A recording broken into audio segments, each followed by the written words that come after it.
ஸ்ரீ குருப்யோ நமஹ. எல்லோருக்கும் நமஸ்காரம், வணக்கம், வந்தனம்.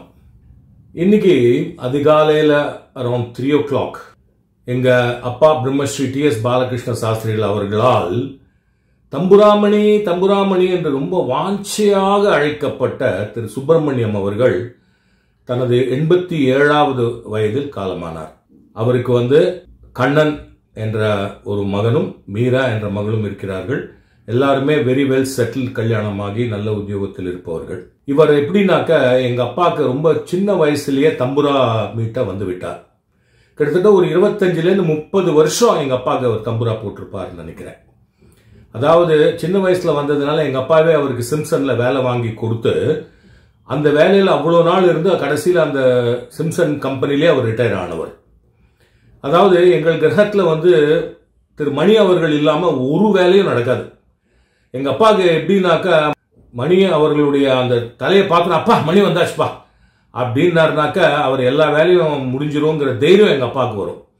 அது நவராத்திரிக்கு கொலு வைக்கிறதா இருந்தாலும் சரி, தீபாவளிக்கு பட்டாசு வாங்கறதா இருந்தாலும் சரி, இல்ல பெரிய லெவல்ல எங்களுடைய சிஸ்டர்ஸ் கல்யாணம் ஆனாலும் சரி, வீட்டில் எந்த ஃபங்க்ஷன் எதா இருந்தாலும் எங்க அப்பாவுக்கு தம்புரா மணி வரணும். வந்தாதான் அந்த பிள்ளையார் சுழி எங்க அப்பாவுக்கு. அப்படி எங்க குடும்பத்திலேயே ஒருத்தராக இருந்தவர் தம்புராமணி அவர்கள். நீங்க அந்த அந்த காலத்துல எங்க அப்பா நின்னுண்டு கதை சொல்வார். அப்புறம் தான் உட்கார்ந்து சொல்ல ஆரம்பிச்சார். அவர் நின்னுண்டு சொல்லும் போது ஃபுல்லா தம்புராமணி அவர்கள் பின்னாடி நின்னுண்டு தான் தம்புரா போடுவார்.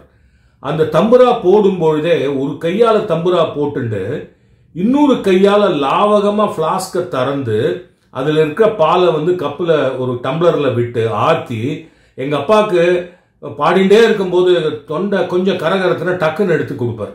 அப்படிப்பட்ட எங்க அப்பாவோட ரொம்ப வாஞ்சியாக பழகக்கூடிய ஒரு மனிதர். அவருடைய கிரகம் மயிலாப்பூர் சித்திரக்குளத்தில் இருந்தது. அதனால அந்த மயிலாப்பூர் சம்பந்தமா எல்லா விவகாரங்களையும் நாங்க எங்க அப்பாவுக்கு தம்புராமணி வேணும். எஸ்பெஷலி எங்க அம்மாவுக்கு அங்க உற்சவம், அதாவது சித்திரக்குளத்தை அண்டின பெருமாள் கோவில்கள், கேசவ பெருமாள், மாதவ பெருமாளா இருந்தாலும் சரி, மயிலாப்பூர் கபாலீஸ்வரர் கோவிலா இருந்தாலும் சரி, அந்த உற்சவம்னா ஒவ்வொரு வாகனத்துக்கும் நாங்க போய் பார்க்கறதுக்கு மணி வில் அரேஞ்ச். எந்த சவுத் மாடாலோ நார்த் மாடோ எந்த மாடால எந்த வீட்டு மாடியில மொட்டை மாடியில் நின்று பார்த்தா நன்னா தெரியும்னு மணி முன்னாடியே பிக்ஸ் பண்ணி நாங்க சொன்னோம்னா நேரம் அங்க கொண்டு போய் எங்க குடும்பத்தை நிறுத்தி அந்த திவ்ய காட்சிகளை எங்க கண்ணுற வைப்பார். இதுக்கு டே டைம்ல நடக்கிற உற்சவத்துக்கு எங்க அப்பாவால் வர முடியாது. ஏன்னா எங்க அப்பா வந்தான்னா எங்க அப்பாவை சுத்தி கூட்டம் கூடிடும். ஆனா ரிஷப வாகனம், கபாலி கோவில் ரிஷப வாகனம், அது பாதராத்திரி தான் நடக்கும். அதனால எங்க அப்பா முன்னாடியே மணிகிட்ட சொல்லிடுவா, ரிஷப வாகனம் பாதராத்திரி தான் வரும். அதனால முன்னாடியே எங்க அப்பா தம்புரா மணி அவர்களிடம் சொல்லிடுவா. எங்க அப்பா கதா காலட்சம் முடித்து விட்டு ஒரு 9 மணிக்கு மேல வீட்டுக்கு சாப்பிட்டுட்டு எங்களெல்லாம் கூப்பிட்டு ஒரு 10 மணிக்கு திரு மணி அவர்கள் எந்த ஸ்பாட்ல சொல்றாரோ அங்க பக்கத்துல காரை பார்க் பண்ணிட்டு அங்க போய் நின்றுட்டு அந்த ரிஷப வாகனத்தை தரிசிக்கும் பெரிய பாக்கியத்தை திரு மணி அவர்கள் எங்க அப்பாவுக்கும் எங்க குடும்பத்திற்கும் நிறைய வாட்டி அருள் இருக்கிறார். அவர் அதுக்கப்புறம் ஷிஃப்ட் ஆகி திருவான்மியூர்லாம் போயிட்டார். இருந்தாலும் அதுக்கப்புறம் நாங்க எப்போ கபாலி கோவில்ல போய் அந்த உற்சவத்தை பார்க்கறதா இருந்தாலும், எஸ்பெஷலி போன வருஷம் கூட ராத்திரி போய் நான் எங்க பேத்திகளோட ரிஷப வாகனத்தை பார்க்கும்போது திரு மணி அவர்களை தான் நான் நினைவு கூர்ந்தேன். ஒவ்வொரு வருஷமும் ஆவணி ரோகிணியை ஒட்டிய ஒரு ஞாயிற்றுக்கிழமை எங்க அப்பாவோட ஜெயந்தி விழா கொண்டாடிட்டு வருது, உங்களுக்கு எல்லாம் தெரியும். அதுல ப்ரொஃபஷனல் எக்ஸலன்சி அவார்டும் நாங்க கொடுத்துட்டு இருக்கோம்.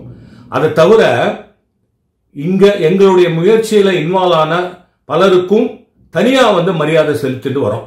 அந்த விஷயத்துல அந்த போன செப்டம்பர் 1ஆம் தேதி எங்க அப்பாவோட 105வது ஜெயந்தி நடந்தது இல்லையா, அந்த விழாக்கு திரு தம்புரா மணி அவர்களை அழைச்சு அவருக்கு பெரிய ஹானர் பண்ணோம். நாங்கெல்லாம் பிளான் பண்ணோம். நான் அவருடைய மகன் இல்ல மாமா, அவர் வர நிலைமையில இல்ல, படுத்த படுக்கையா இருக்கார் அப்படின்னு சொன்னார். நான் சொன்னேன், அதனால பரவாயில்ல, அடுத்த வருஷம் நிச்சயமாக திரு மணி அவர்கள் பூர்ண ஆரோக்கியம் பெற்று நம்ம ஃபங்க்ஷன்ல அந்த மரியாதையை ஏற்றுக்கொள்வார்னு நான் சொன்னேன். It is not to B.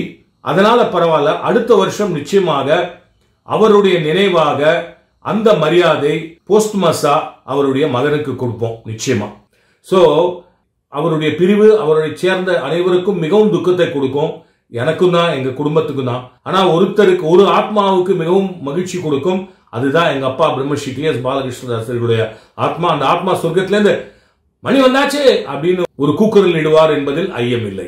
திரு மணி அவர்களுடைய ஆத்மா பூர்ண சாந்தி அடைய நான் பகவானை பிரார்த்தனை பண்றேன்.